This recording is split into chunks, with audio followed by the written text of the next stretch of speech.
हनुमान जी की महिमा अनंत है और उनकी कथा का श्रवण मात्र ही जीवन के कष्टों को हरने वाला होता है।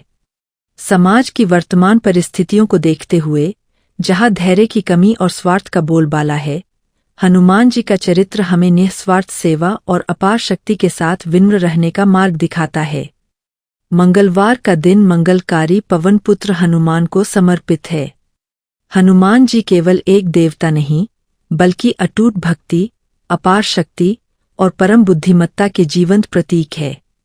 आज के इस भागमभाग भरे युग में, जहाँ मनुष्य छोटी छोटी समस्याओं से टूट जाता है, हनुमान जी का नाम हमें साहस प्रदान करता है।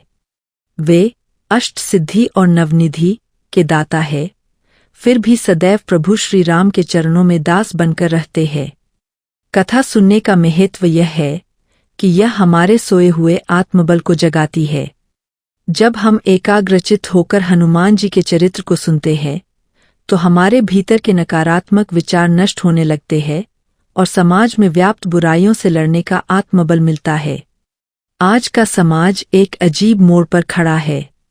हर व्यक्ति अपनी पहचान बनाने की दौड़ में इतना अंधा हो चुका है कि उसे अपनों का साथ और अपनी जड़ें बोझ लगने लगी है। तकनीक बढ़ गई है, लेकिन संवेदनाएं कम हो गई है। घर बड़े हो गए हैं, पर परिवार छोटे और मन संकुचित हो गए हैं। ऐसे समय में हमें उस शक्ति की आवश्यकता है जो हमें यह सिखा सके कि अपार सामर्थ्य होने के बाद भी अहंकार का त्याग कैसे किया जाता है। यही वह बिंदु है जहाँ हनुमान जी की कथा हमारे जीवन में उजाला लेकर आती है। हनुमान जी का जन्म ही एक बड़े उद्देश्य के लिए हुआ था। वे शिव के अंश है, वायु के पुत्र है और अंजनी के लाडले है। लेकिन क्या आपने कभी सोचा है कि इतनी बड़ी शक्तियों के साथ जन्म लेने वाला बालक कैसा होगा? आज के समय में अगर किसी के पास थोड़ा सा पैसा या रुतबा आ जाए तो वह जमीन पर पैर नहीं रखता। पर हनुमान जी का पूरा जीवन एक सीख है। जब अंजनी नंदन छोटे थे, उन्हें बहुत भूख लगी थी। उन्होंने सूर्य को एक फल समझ लिया और उसे निगलने के लिए उड़ चले। यह घटना हमें आज के युवा से जोड़ती है। आज का युवा भी हनुमान जी की तरह ऊर्जा से भरा है। वह आसमान छूना चाहता है, वह सूरज को मुट्ठी में करना चाहता है, लेकिन बिना सही मार्गदर्शन और अनुशासन के वह ऊर्जा कभी कभी अव्यवस्था भी पैदा कर सकती है। इंद्र ने जब बालक हनुमान पर वज्र का प्रहार किया तो वे मूर्छित हो गए। वायुदेव ने संसार की वायु रोक दी। पूरी सृष्टि में हाहाकार मच गया। यहाँ से समाज को एक बहुत बड़ा संदेश मिलता है। जब समाज में प्राणवायु यानी कि नैतिकता और धर्म का प्रवाह रुक जाता है, तो जीवन कष्टकारी हो जाता है। देवताओं ने आकर हनुमान जी को आशीर्वाद दिया। किसी ने अमरता दी, किसी ने बुद्धि दी, तो किसी ने गदा दी। हनुमान जी चाहते तो तभी पूरी सृष्टि के स्वामी बन सकते थे, लेकिन उन्होंने उन शक्तियों का उपयोग अपनी प्रसिद्धि के लिए नहीं किया। उन्होंने अपनी शक्तियों को तब तक शांत रखा जब तक उन्हें प्रभु श्री राम के रूप में एक महान लक्ष्य नहीं मिल गया। आज के समाज की सबसे बड़ी समस्या यह है कि हमारे पास शक्तियाँ तो है, इंटरनेट, पैसा, साधन, लेकिन हमारे पास कोई राम जैसा बड़ा लक्ष्य नहीं है। हम अपनी शक्तियों का उपयोग छोटे छोटे विवादों, सोशल मीडिया की दिखावटी दुनिया और आपसी द्वेष में कर रहे हैं। हनुमान जी सिखाते हैं कि शक्ति का असली आनंद तब है जब वह सेवा में लगे। एक समय की बात है जब हनुमान जी को अपनी शक्तियों का विस्मरण हो गया था। यह ऋषि के श्राप के कारण हुआ था, क्योंकि वे बचपन में बहुत चंचल थे। यह भी आज के मानव की स्थिति है। हमारे भीतर असीमित संभावनाएं हैं। हम रिद्धि सिद्धि के स्वामी बन सकते हैं, हम बड़े बड़े आविष्कार कर सकते हैं, लेकिन हम अपनी शक्तियों को भूल चुके हैं। हम डिप्रेशन, तनाव और असुरक्षा की भावना में जी रहे हैं। हमें भी एक जामवंत की जरूरत है जो हमें याद दिला सके का चुप साधी रहा बलवाना। सोचिए, हनुमान जी को जब याद दिलाया गया कि वे समुद्र लांघ सकते हैं, तो उन्होंने एक क्षण की भी देरी नहीं की। उन्होंने यह नहीं कहा कि मैं थक गया हूँ, या कल देखेंगे। उन्होंने हुंकार भरी और निकल पड़े। आज समाज को इसी संकल्प शक्ति की आवश्यकता है। हम समाज में फैली गंदगी, भ्रष्टाचार और वैमनस्य को देखकर कोसते तो बहुत है, लेकिन कोई हनुमान बनकर उसे सुधारने की छलांग नहीं लगाना चाहता। हनुमान जी की भक्ति में एक बहुत ही कोमल भाव है। वे जब समुद्र लांघ रहे थे तो रास्ते में मैनाक पर्वत आया। पर्वत ने कहा कि आप थक गए होंगे, थोड़ा विश्राम कर लीजिए। हनुमान जी ने उत्तर दिया, राम काजू कीन्हे बिनु मोही कहा विश्राम। यही वह मंत्र है जो आज के आलसी और टालमटोल करने वाले समाज को बदलना चाहिए। हम अपने कर्तव्यों से भागते हैं। बेटा माता पिता के प्रति कर्तव्य से भाग रहा है, कर्मचारी काम से भाग रहा है, और नागरिक समाज के प्रति जिम्मेदारी से। हनुमान जी कहते हैं कि जब तक लक्ष्य राम काज पूरा न हो जाए तब तक विश्राम करना अधर्म है। समाज में आज रिश्तों का बड़ा संकट है। भाई भाई से लड़ रहा है। पर हनुमान जी और लक्ष्मण जी का संबंध देखिए। हनुमान जी ने लक्ष्मण जी के प्राण बचाने के लिए पूरा पहाड़ उठा लिया। यह निस्वार्थ प्रेम है। आज हम छोटी सी मदद करने से पहले पूछते हैं कि मेरा क्या फायदा होगा। हनुमान जी ने कभी नहीं पूछा कि राम जी की सेवा करने से उन्हें क्या मिलेगा। और इसी निस्वार्थ भाव के कारण आज दुनिया के हर कोने में हनुमान जी के मंदिर है, जबकि रावण के पास सब कुछ होते हुए भी वह केवल बुराई का प्रतीक बनकर रह गया। हनुमान जी का चरित्र हमें धैर्य भी सिखाता है। जब वे लंका पहुंचे तो उन्होंने सीधे आक्रमण नहीं किया। उन्होंने पहले स्थिति को समझा, माता सीता का पता लगाया और सही समय का इंतजार किया। आज के दौर में हम बहुत जल्दी प्रतिक्रिया देते हैं। किसी ने कुछ कह दिया तो हम तुरंत लड़ने को तैयार हो जाते हैं। हनुमान जी हमें सोच समझकर प्रतिक्रिया देना सिखाते हैं, आवेग में प्रतिक्रिया नहीं। इस कथा के पहले भाग का समापन करते हुए हमें अपने मन में यह संकल्प लेना चाहिए कि हम हनुमान जी की तरह अपने भीतर की सोई हुई शक्तियों को पहचानेंगे। हम समाज में केवल एक उपभोक्ता बनकर नहीं, बल्कि एक सेवक बनकर जिएंगे। कथा सुनना तभी सफल है जब हम हनुमान जी के एक भी गुण को, चाहे वह उनकी विनम्रता हो, उनका साहस हो या उनकी भक्ति, अपने जीवन में उतार सकें। आज मंगलवार की इस पावन बेला पर अपने दुखों को भूलकर उस बजरंगबली का ध्यान कीजिए जो पत्थर को भी पानी में तैरा देने की शक्ति रखते हैं। अगर हम अपने हृदय में राम नाम और सेवा का भाव रखें तो हमारा जीवन भी एक सफल गाथा बन जाएगा। हनुमान जी की कथा के इस दूसरे भाग में हम उनकी उस यात्रा की चर्चा करेंगे जो न केवल समुद्र लांघने की कहानी है, बल्कि हमारे मन के भीतर छिपे डर, लालच और अहंकार को जीतने की प्रेरणा है। आज के समाज में जहां हम छोटी सी बाधा देखकर रास्ता बदल लेते हैं, वहां हनुमान जी का धैर्य और विवेक हमें जीवन जीने की नई कला सिखाता है। हनुमान जी जब जामवंत जी के याद दिलाने पर अपनी शक्तियों को पहचान गए तो उनका शरीर विशाल पर्वताकार हो गया। उन्होंने एक गर्जना की और महेंद्र पर्वत से छलांग लगाई।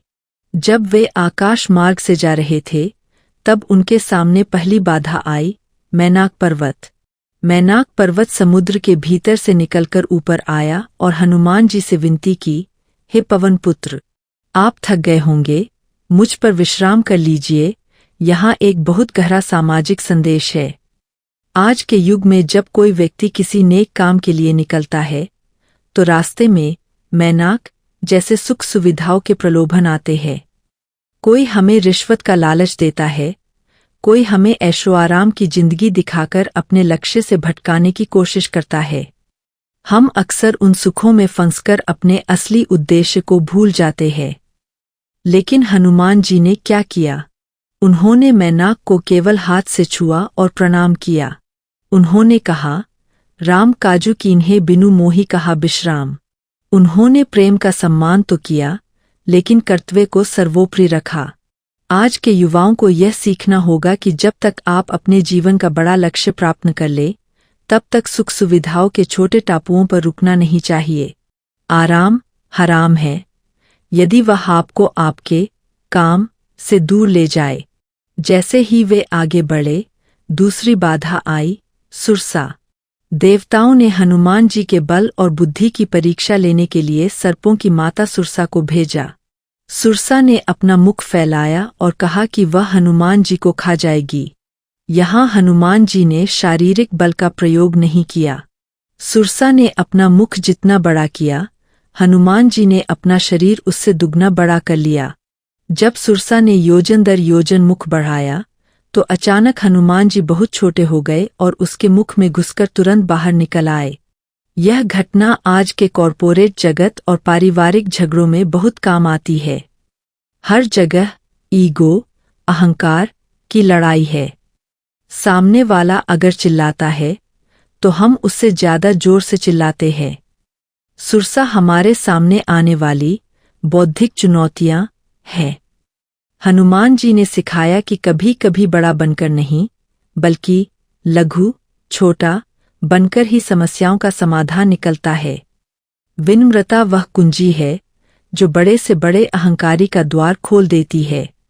जो झुकना जानता है, वही लक्ष्य तक पहुंच पाता है। तीसरी बाधा थी सिंहिका। यह सबसे खतरनाक बाधा थी। सिंहिका आकाश में उड़ने वालों की परछाई पकड़कर उन्हें खींच लेती थी। आज के समाज में सिंहिका उन लोगों का प्रतीक है जो आपकी पीठ पीछे आपकी बुराई करते हैं, जो आपकी छवि को खराब करने की कोशिश करते हैं। समाज में ऐसे बहुत से लोग हैं जो खुद तो आगे नहीं बढ़ते, लेकिन दूसरों की टांग खींचकर उन्हें नीचे गिराना चाहते हैं। हनुमान जी ने सिंहिका को देखते ही पहचान लिया कि यह कपट है। उन्होंने यहाँ कोई विनम्रता नहीं दिखाई, बल्कि उसे मार गिराया। संदेश साफ है, जहाँ प्रेम की जरूरत हो वहाँ मैनाक की तरह सम्मान दो, जहाँ बुद्धि की जरूरत हो वहाँ सुरसा के सामने विनम्र बनो, लेकिन जहाँ कपट और ईर्ष्या हो वहाँ उसका डटकर मुकाबला करो और उसे खत्म कर दो। बुराई को सहना भी पाप है।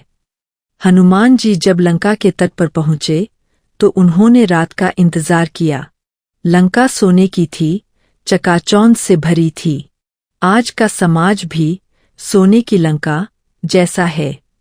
चारों तरफ चमक धमक है, महंगी गाड़ियां है, बड़े महल है, लेकिन शांति कहीं नहीं है। लंका में सब कुछ था, बस चरित्र नहीं था। रावण विद्वान था, शक्तिशाली था, लेकिन उसके पास नैतिकता नहीं थी। हनुमान जी ने मच्छर के समान छोटा रूप धारण किया। इतने बड़े शक्तिशाली देव जो पहाड़ उठा सकते थे, वे एक मच्छर बनकर लंका में घुसे। क्यों? क्योंकि वे जानते थे कि शत्रु के घर में प्रदर्शन नहीं, प्रेक्षण जरूरी है। आज हम अपनी शक्ति का दिखावा करने में ज्यादा ऊर्जा बर्बाद करते हैं। असली बुद्धिमान वह है जो चुपचाप अपना काम करे और शोर तब हो जब सफलता मिल जाए।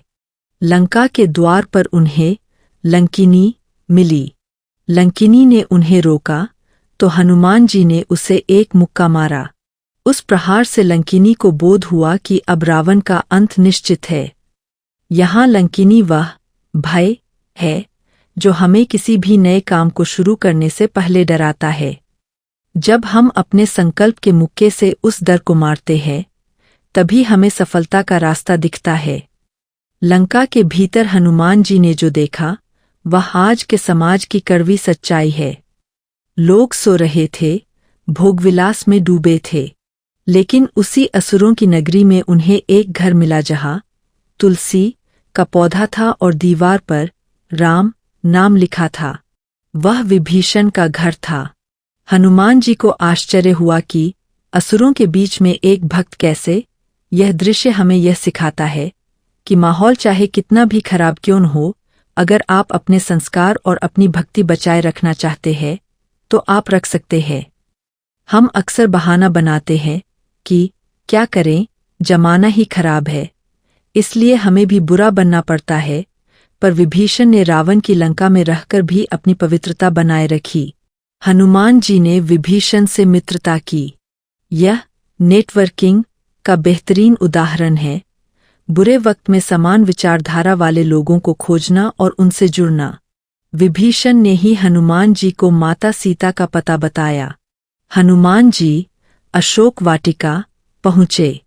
वहां उन्होंने देखा कि माता सीता दुखी है, राक्षसियां उन्हें डरा रही है और रावण उन्हें प्रलोभन दे रहा है। हनुमान जी चाहते तो तभी कूद पड़ते और रावण का सिर कलम कर देते, लेकिन वे अनुशासन के पक्के थे। उन्हें केवल संदेशवाहक बनकर भेजा गया था, युद्ध करने के लिए नहीं। युद्ध का समय अभी नहीं आया था। आज के समाज में युवाओं में धैर्य, पेशेंस की बहुत कमी है। उन्हें सब कुछ तुरंत चाहिए। हनुमान जी ने पेड़ के ऊपर बैठकर सही समय का इंतजार किया। जब रावण चला गया और सीता जी अकेली थीं, तब उन्होंने भगवान राम की अंगूठी नीचे गिराई। उन्होंने पहले विश्वास जीता, फिर बात की। हनुमान जी और सीता जी का संवाद भक्ति और वात्सल्य की पराकाष्ठा है। सीता जी ने जब उन्हें छोटा सा वानर देखा तो उन्हें संदेह हुआ कि क्या यह रावण की कोई माया है।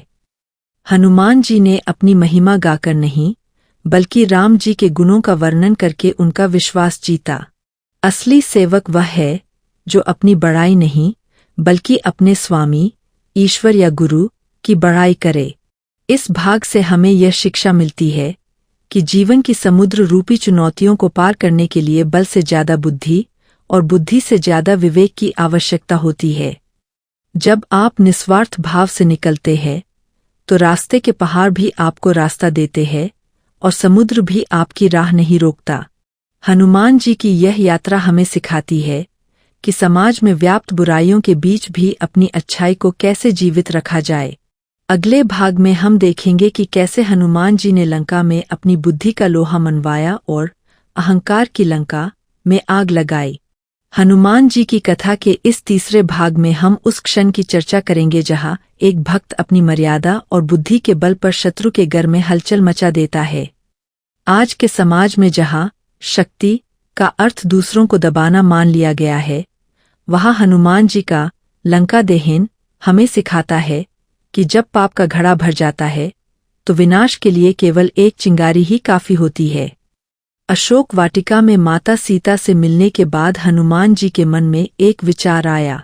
उन्होंने सोचा कि माता का पता तो लग गया, लेकिन रावण की शक्ति और उसकी सेना का अंदाजा लगाना भी जरूरी है। आज की भाषा में कहें तो किसी भी बड़ी समस्या से लड़ने से पहले उसकी गहराई को मापना रणनीतिक बुद्धिमानी है। हनुमान जी ने माता सीता से फल खाने की आज्ञा मांगी। भूख तो उन्हें लगी थी, लेकिन असली उद्देश्य रावण को चुनौती देना था। उन्होंने वाटिका के फल ही नहीं खाए, बल्कि बड़े बड़े पेड़ों को उखाड़ फेंका और रक्षकों को धूल चटा दी। यह देखकर रावण ने अपने वीर योद्धाओं को भेजा, जिनमें उसका पुत्र अक्षय कुमार भी शामिल था। हनुमान जी ने उसे क्षण भर में यमलोक भेज दिया। यहाँ समाज के लिए एक बहुत बड़ा संकेत है। अक्षय कुमार अहंकार का प्रतीक था। जब समाज में सत्ता और संपत्ति का अहंकार इतना बढ़ जाए कि वह मर्यादाओं को भूल जाए, तो उसका अंत निश्चित है। हनुमान जी ने बिना किसी अस्त्र शस्त्र के केवल अपने हाथों और विवेक से लंका की सेना को हिलाकर रख दिया। अंत में मेघनाद आया। उसने ब्रह्मास्त्र का प्रयोग किया। हनुमान जी चाहते तो उसे काट सकते थे, लेकिन उन्होंने ब्रह्मास्त्र का सम्मान किया और स्वयं को बंधवा लिया। यह हनुमान जी का अनुशासन था। आज के समय में जब लोग छोटे छोटे नियमों को तोड़ना अपनी शान समझते हैं, वहाँ हनुमान जी हमें सिखाते हैं कि बड़े लक्ष्यों के लिए कभी कभी झुकना और नियमों का सम्मान करना पड़ता है। जब हनुमान जी को बंदी बनाकर रावण की सभा में ले जाया गया, तो नजारा अद्भुत था। एक तरफ सोने के सिंहासन पर बैठा अहंकारी रावण और दूसरी तरफ जंजीरों में बंधे लेकिन निडर खड़े हनुमान जी। रावण ने पूछा, रे वानर, तू कौन है? किसके बल पर तूने मेरी वाटिका उजाड़ी? हनुमान जी का उत्तर आज के हर इंसान के लिए प्रेरणा है। उन्होंने यह नहीं कहा कि मैं महान हूँ, उन्होंने कहा, जाके बल लवलेस ते जितेहु चराचर झारी, यानी जिसके बल के एक अंश से तुमने पूरी दुनिया को जीता है। मैं उसी प्रभु श्री राम का दूत हूँ। आज के समाज में लोग अपनी सफलता का श्रेय खुद लेते हैं, लेकिन हनुमान जी ने अपनी शक्ति का श्रेय अपने आराध्य को दिया। रावण ने जब उनका उपहास किया तो हनुमान जी ने उसे बहुत ही सरल भाषा में समझाया। उन्होंने कहा, रावण, तू विद्वान है, वेदों का ज्ञाता है, पर पराई स्त्री का हरण करना और धर्म का त्याग करना तुझे विनाश की ओर ले जाएगा। अभी भी समय है, राम की शरण में चल, वे करुणा के सागर है। यह दृश्य आज के परामर्शदाता, कंसल्टेंट और हितैषी की याद दिलाता है। समाज में जब कोई गलत रास्ते पर होता है तो उसे समझाना हमारा कर्तव्य है, लेकिन रावण जैसा अहंकारी व्यक्ति उपदेश नहीं सुनना चाहता था। उसने हनुमान जी की पूंछ में आग लगाने का आदेश दिया। हनुमान जी ने अपनी पूंछ इतनी लंबी कर ली कि पूरी लंका का कपड़ा और घी कम पड़ गया। जैसे ही पूंछ में आग लगी, हनुमान जी ने अपना लघु रूप धारण किया, बंधनों से मुक्त हुए और एक महल से दूसरे महल पर कूदने लगे। देखते ही देखते सोने की लंका धू-धू कर जलने लगी। यहाँ गौर करने वाली बात यह है कि हनुमान जी ने विभीषण के घर को नहीं जलाया। क्यों? क्योंकि जहाँ धर्म होता है, जहाँ राम का नाम होता है, वहाँ विनाश की आग नहीं पहुँचती। लंका दहन केवल एक शहर का जलना नहीं था, बल्कि रावण के अहंकार का जलना था। वह सोना जिस पर रावण को नाज था, वह पिघलने लगा। आज के समाज में लंका उन बुराइयों का प्रतीक है जिन्हें हमने बहुत मेहनत से खड़ा किया है, जैसे भ्रष्टाचार, नशा और आपसी नफरत। ये बुराइयां हमें चमकती हुई तो दिखती है, लेकिन इनके भीतर शांति नहीं है। हनुमान जी का लंका जलाना यह संदेश देता है कि जब अन्याय की सीमा पार हो जाती है तो प्रकृति स्वयं उसे नष्ट करने का मार्ग चुन लेती है। पूरी लंका जलाने के बाद हनुमान जी समुद्र में कूदे और अपनी पूंछ की आग बुझाई। वे फिर से माता सीता के पास गए और उनसे विदा ली। माता ने उन्हें अपनी चूड़ामणि दी, जो इस बात का प्रमाण थी कि हनुमान जी उनसे मिले हैं। हनुमान जी जब वापस लौटे और समुद्र के इस पार वानर सेना से मिले तो उन्होंने अपनी जीत का ढिंढोरा नहीं पीटा।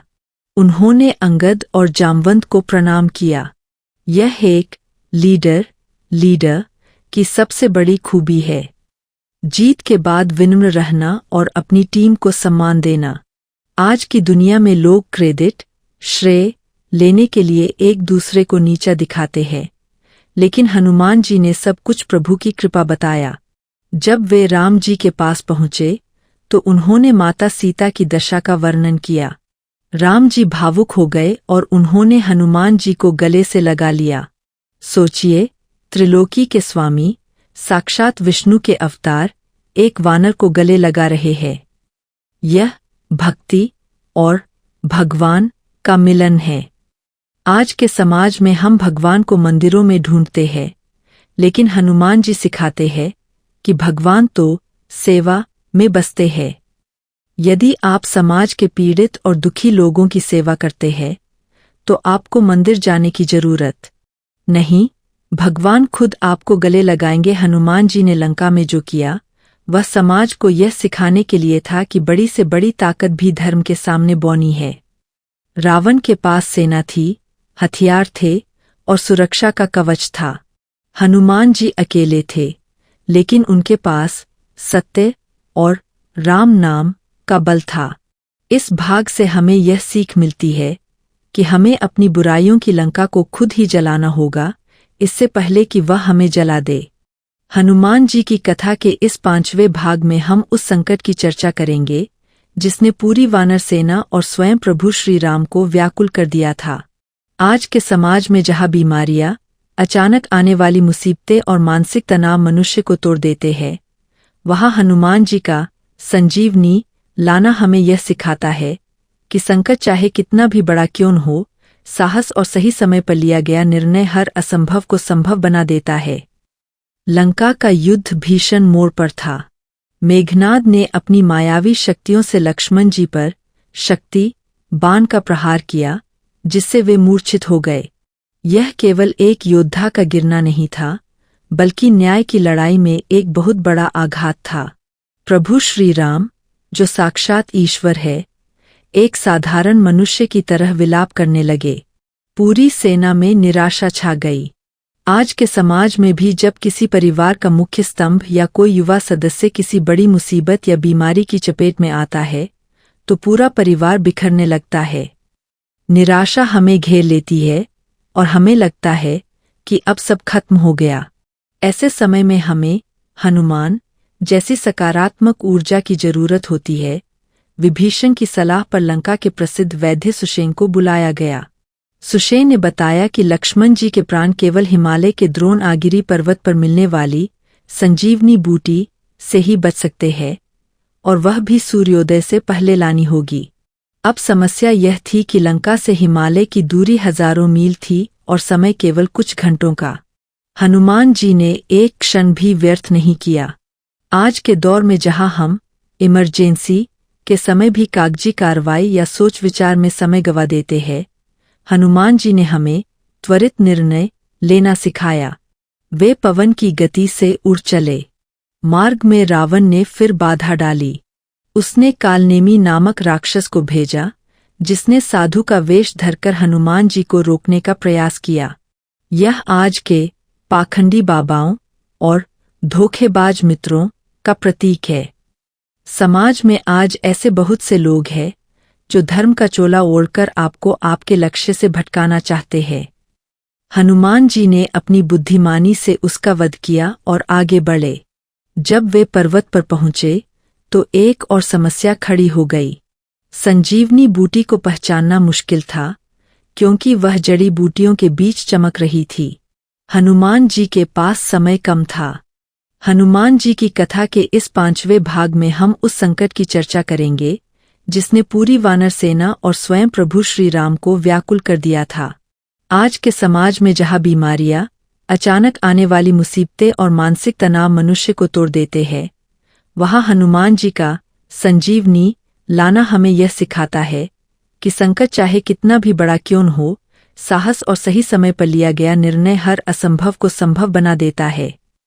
लंका का युद्ध भीषण मोड़ पर था।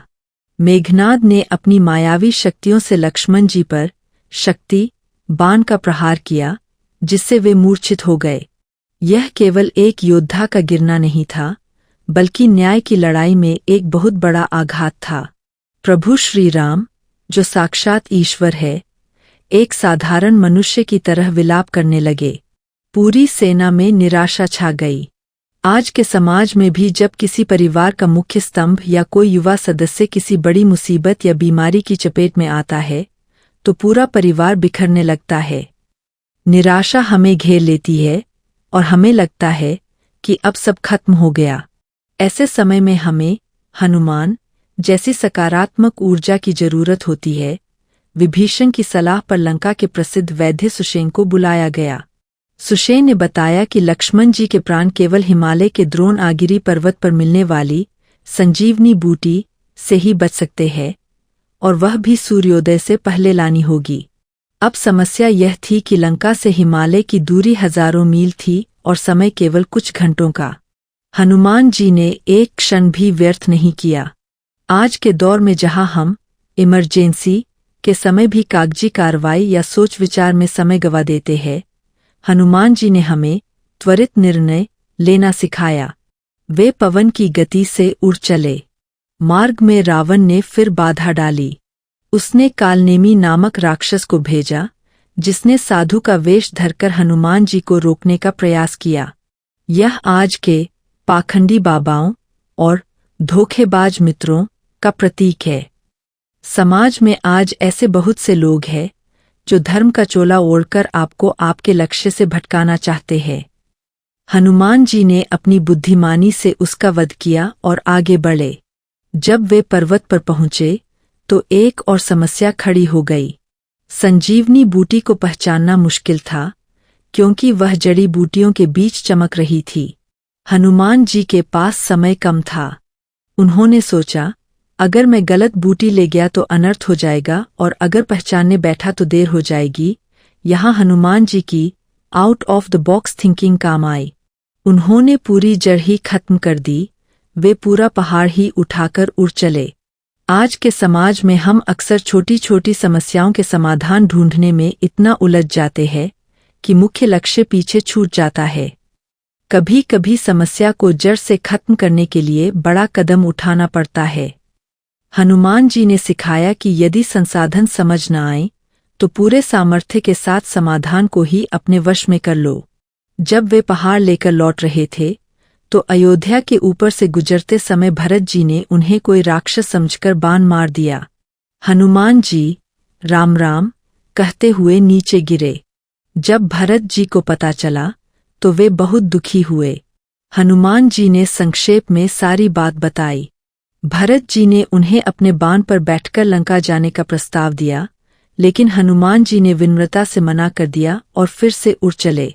यह दृश्य सिखाता है कि लक्ष्य के रास्ते में अपनों का प्रेम भी कभी कभी बाधा बन सकता है, लेकिन एक कर्तव्यनिष्ठ व्यक्ति को भावनाओं में बहने के बजाय अपने कार्य को प्राथमिकता देनी चाहिए। हनुमान जी ठीक समय पर लंका पहुँचे। बूटी का रस पिलाते ही लक्ष्मण जी ऐसे उठ बैठे जैसे कोई गहरी नींद से जागा हो। राम जी ने हनुमान जी को गले लगाया और कहा, भरत ही संभाई, तुम मुझे भरत के समान ही प्रिय हो। आज के समाज में स्वास्थ्य सेवाओं की स्थिति को देखें तो यह प्रसंग हमें सेवा का महत्व समझाता है। हनुमान जी ने न केवल लक्ष्मण के प्राण बचाए, बल्कि पूरी सेना का मनोबल मरैल भी वापस लौट आया। एक व्यक्ति का साहस पूरे समाज की दिशा बदल सकता है। लंका युद्ध के इस पड़ाव पर हनुमान जी ने सिद्ध कर दिया कि वे केवल बल के स्वामी नहीं हैं, बल्कि वे संकटमोचन है। समाज में जब भी अंधेरा बढ़ता है तब कोई न कोई हनुमान बनकर आशा की किरण लेकर आता है। हमें भी अपने भीतर वह हनुमान जगाना होगा जो दूसरों के दुखों को दूर करने के लिए पहाड़ उठाने का साहस रखे। आज के इस भाग से हमें यह शिक्षा मिलती है कि एक संकट के समय रोने के बजाय समाधान की ओर बढ़ें। 2 समय की कीमत को पहचानें। 3 छलकपट करने वालों कालनेमी से सावधान रहें।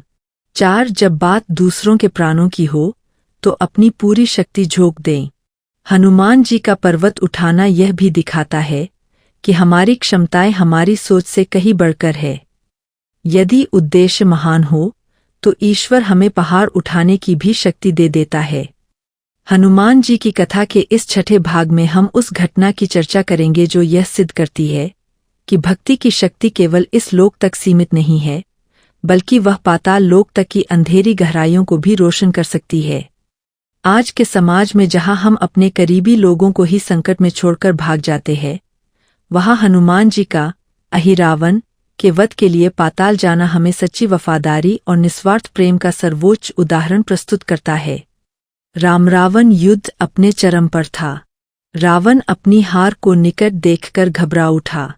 उसने अपने मायावी भाई अहिरावण को याद किया, जो पाताल लोक का राजा था। अहिरावण एक भयानक मायावी था जो तांत्रिक विद्याओं में निपुण था। रावण ने उसे कहा कि राम जी की सेना को हराना अब केवल तुम ही कर सकते हो। अहिरावण ने एक योजना बनाई। उसने विभीषण का रूप धारण किया और राम जी की कुटिया में घुस गया। अपनी माया से उसने पूरी वानर सेना और लक्ष्मण जी को गहरी निद्रा में सुला दिया। फिर वह प्रभु श्री राम और लक्ष्मण जी को उठाकर पाताल लोक ले गया। यह प्रसंग आज के समाज में होने वाले षड्यंत्रों का प्रतीक है। जब शत्रु सामने से नहीं जीत पाता तो वह पीछे से वार करता है। आज समाज में ऐसे बहुत से लोग हैं जो अपनों का मुखौटा पहनकर आते हैं और हमें हमारे ही घर में कमजोर कर देते हैं। अहिरावण हमारे भीतर का भ्रम भी है जो हमें सच देखने से रोकता है। जब सुबह हुई और हनुमान जी ने देखा कि प्रभु और लक्ष्मण जी अपनी जगह पर नहीं है, तो वे अत्यंत व्याकुल हो गए। वानर सेना में हाहाकार मच गया। हनुमान जी ने अपनी बुद्धिमानी से स्थिति का जायजा लिया और जान गए कि यह किसी मायावी का काम है। हनुमान जी ने विभीषण से सलाह ली। विभीषण ने बताया कि अहिरावण उन्हें पाताल लोक ले गया है, जहां से वापस आना असंभव है। लेकिन हनुमान जी के लिए कुछ भी असंभव नहीं था। उन्होंने अपनी गदा उठाई और पाताल लोक की ओर चल पड़े। पाताल लोक का द्वार बहुत भयानक था। वहां पहरेदार के रूप में एक विशालकाय जीव था, जो आधा वानर और आधा मछली था, मकरध्वज। यह हनुमान जी का पुत्र माना जाता है, जो उनके पसीने की बूंद से पैदा हुआ था। मकरध्वज ने हनुमान जी को रोका। हनुमान जी और मकरध्वज में भयानक युद्ध हुआ। अंत में हनुमान जी ने उसे पराजित कर दिया। जब हनुमान जी ने पूछा कि तू कौन है, तो मकरध्वज ने बताया कि वह हनुमान जी का पुत्र है। यह देखकर हनुमान जी को आश्चर्य हुआ। उन्होंने मकरध्वज को बताया कि मैं ही हनुमान हूँ। यह दृश्य समाज में पीढ़ीगत अंतर, जेनरेशन गैप और अज्ञानता को दर्शाता है। कभी कभी हम अपने ही लोगों को नहीं पहचान पाते और उनसे लड़ने लगते हैं। हनुमान जी ने अपने पुत्र को गले लगाया और उसे पाताल का राजा बना दिया। संदेश यह है कि जब आप अपने को पहचान लेते हैं, तो आप उसे हारने नहीं, बल्कि राज करने का अवसर देते हैं। पाताल के भीतर घुसकर हनुमान जी ने देखा कि अहिरावण देवी मां के सामने राम और लक्ष्मण जी की बलि देने वाला है। समय बहुत कम था। हनुमान जी ने अपनी पंचमुखी धारणा का रूप लिया: नरसिंह, गरुड़, वराह, हयग्रीव और स्वयं हनुमान। यह रूप यह सिखाता है कि जब समस्या बहुआयामी, मल्टी डायमेंशनल हो, तो समाधान भी बहुमुखी होना चाहिए। आज के समाज की समस्याओं के लिए हमें अलग अलग दृष्टिकोणों से सोचना होगा। हनुमान जी ने अहिरावण के पांचों प्राण 5 अलग अलग दिशाओं में छुपे हुए बताए और उन सबको एक साथ बुझाकर उसका अंत कर दिया। यह केवल राक्षस का वध नहीं था, बल्कि अज्ञान, भय, अहंकार, माया और स्वार्थ का अंत था। हनुमान जी ने प्रभु राम और लक्ष्मण को मुक्त कराया। राम जी ने हनुमान जी के इस निस्वार्थ प्रेम और पराक्रम को देखकर उन्हें फिर से गले से लगा लिया। हनुमान जी ने अपने लिए कुछ नहीं मांगा, उन्होंने केवल यह चाहा कि वे हमेशा प्रभु के चरणों में रहें। आज के समय में जब हम एक दूसरे की छोटी छोटी मदद के बदले में बड़ी बड़ी उम्मीदें रखते हैं, हनुमान जी का यह कर्म हमें निस्वार्थ सेवा का असली अर्थ सिखाता है। पाताल लोक की यात्रा यह भी दर्शाती है कि यदि आपका विश्वास अडिग है, तो आप नरक जैसी परिस्थितियों में भी ईश्वर को ढूंढ सकते हैं और उन्हें बाहर ला सकते हैं। समाज में व्याप्त अंधकार, भ्रष्टाचार और पाप के पाताल में भी यदि हम हनुमान की तरह साहसी बने, तो हम न केवल खुद बच सकते हैं, बल्कि दूसरों को भी बचा सकते हैं। इस भाग से हमें यह शिक्षा मिलती है कि एक संकट के समय हताश होने के बजाय बुद्धिमानी से मार्ग खोजें। 2 मायावी शत्रुओं, जो मित्र बनकर आते हैं, से सावधान रहें। 3 निस्वार्थ प्रेम में इतनी शक्ति होती है कि वह मृत्यु के मुख से भी अपनों को वापस ला सकती है। 4 जब आप धर्म के लिए लड़ते हैं, तो देवता भी आपकी सहायता करते हैं। हनुमान जी की यह कथा हमें याद दिलाती है कि हम सब के भीतर एक हनुमान छुपा है, जो पाताल लोक जाने की शक्ति रखता है। बस हमें अपने विश्वास को जगाना होगा। हनुमान जी की कथा के इस 7वें भाग में हम उस महायुद्ध के अंतिम क्षणों की चर्चा करेंगे, जिसने बुराई पर अच्छाई और अहंकार पर धर्म की विजय को सुनिश्चित किया। आज के समाज में जहां हम अपने अहंकार को ही सब कुछ मान बैठते हैं, वहां रावण की मृत्यु हमें यह सिखाती है कि संपत्ति, शक्ति और ज्ञान यदि धर्म के मार्ग पर नहीं है, तो वे विनाश का कारण बन जाते हैं। लंका का युद्ध अब अपने अंतिम चरण में था। रावण की सेना पूरी तरह तहस-नहस हो चुकी थी। उसके भाई कुंभकर्ण और पुत्र मेघनाद जैसे महारथी वीरगति को प्राप्त हो चुके थे। हनुमान जी ने अपनी शक्ति और बुद्धिमानी से रावण के स्तंभों को एक एक करके गिरा दिया था। अब रावण को खुद युद्ध के मैदान में उतरना पड़ा। रावण बहुत शक्तिशाली था, लेकिन उसका अहंकार उसकी सबसे बड़ी कमजोरी था। आज के समाज में भी हम देखते हैं कि जब कोई व्यक्ति पद या पैसे के नशे में चूर हो जाता है, तो वह दूसरों को मनुष्य ही नहीं समझता। रावण भी यही भूल कर रहा था। वह वानर सेना को तुच्छ समझ रहा था, लेकिन वह यह भूल गया था कि इन वानरों के पीछे साक्षात श्री राम की शक्ति थी। युद्ध में हनुमान जी ने रावण के रथ को चकनाचूर कर दिया और उसके सारथी को मार गिराया। जब रावण निहत्था हो गया तो राम जी ने उसे युद्ध के नियम के अनुसार वापस जाने और अगले दिन तैयार होकर आने को कहा। यहाँ एक बड़ा सबक है, नैतिकता, एथिक्स। युद्ध में भी नियम होते हैं, लेकिन रावण जैसे अहंकारी लोग नियमों को नहीं मानते। उसने वापस जाकर मायावी शक्तियों का सहारा लिया। अगले दिन भीषण युद्ध हुआ। रावण के हर सिर को काटकर राम जी अलग करते, लेकिन वह फिर से जुड़ जाता। विभीषण ने बताया कि रावण की नाभि में अमृत है, जब तक वह नहीं सूखेगा रावण नहीं मरेगा।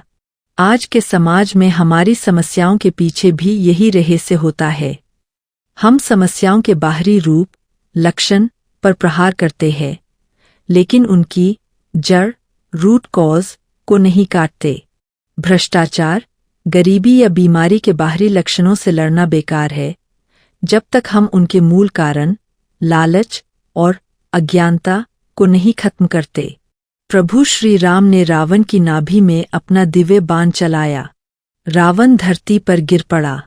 वह रावण जो त्रिलोकी को हिला सकता था, अपने अहंकार के कारण धूल में मिल गया। रावण के गिरते ही पूरी लंका में हाहाकार मच गया। माता सीता ने जो लंबे समय तक दुखों को झेला था, उनका अंत हुआ। हनुमान जी ने सबसे पहले जाकर माता सीता को यह शुभ समाचार दिया। माता सीता की आंखों में आंसू आ गए, लेकिन इस बार वे दुखी होने के आंसू नहीं, बल्कि विजय की खुशी के आंसू थे। हनुमान जी ने रावण के अंत के बाद विभीषण को लंका का राजा बनाया। यह एक महान नेता, लीडर का गुण है। विजय के बाद राज्य स्वयं लेकर पात्र व्यक्ति को सौंप देना। आज के समाज में हम सत्ता और पद के लिए लड़ते हैं, लेकिन हनुमान जी ने सिखाया कि पद केवल सेवा का एक साधन है, भोग का नहीं। रावण की मृत्यु के बाद राम जी ने हनुमान जी को सीता जी के पास भेजा ताकि वे उन्हें बता सके कि रावण का अंत हो गया है और वे मुक्त है। यह दृश्य भी बहुत मार्मिक है। जब हनुमान जी माता सीता के पास पहुंचे तो उन्होंने माता को दुखी पाया। माता ने कहा, हनुमान, अब मेरे जीवन का क्या उद्देश्य? रावण तो मर गया, लेकिन अब मुझे संदेह है कि क्या प्रभु राम मुझे स्वीकार करेंगे। हनुमान जी ने उन्हें समझाया, प्रभु राम करुणा के सागर है। वे सीता को नहीं, अपितु पवित्रता को स्वीकार करते हैं। आज के समाज में भी जब लोग बड़ी मुसीबतों से बाहर आते हैं, तो वे आत्मसंदेह, सेल्फ डाउट और अवसाद, डिप्रेशन में चले जाते हैं।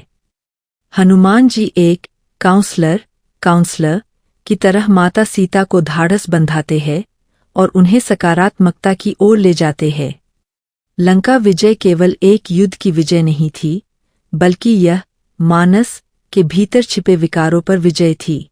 रावण हमारे भीतर का काम, लस्ट, क्रोध, एंगर और लोभ, ग्रीड है। हनुमान जी ने इन विकारों को जलाकर राम के प्रति समर्पण को स्थापित किया। इस भाग से हमें यह शिक्षा मिलती है कि एक अहंकार हमेशा विनाश की ओर ले जाता है। दो धर्म की जीत अंततः निश्चित है, भले ही उसमें समय लगे। तीन समस्या का समाधान उसके मूल कारणों को खत्म करने में है। चार विजय के बाद विनम्र रहना और सही व्यक्ति को अधिकार देना सबसे बड़ी बुद्धिमत्ता है। रावण की मृत्यु के बाद लंका का सोना भी व्यर्थ हो गया, लेकिन राम का नाम अमर हो गया। यह सिखाता है कि भौतिक संपत्ति नश्वर है, जबकि चरित्र और नैतिकता शाश्वत है।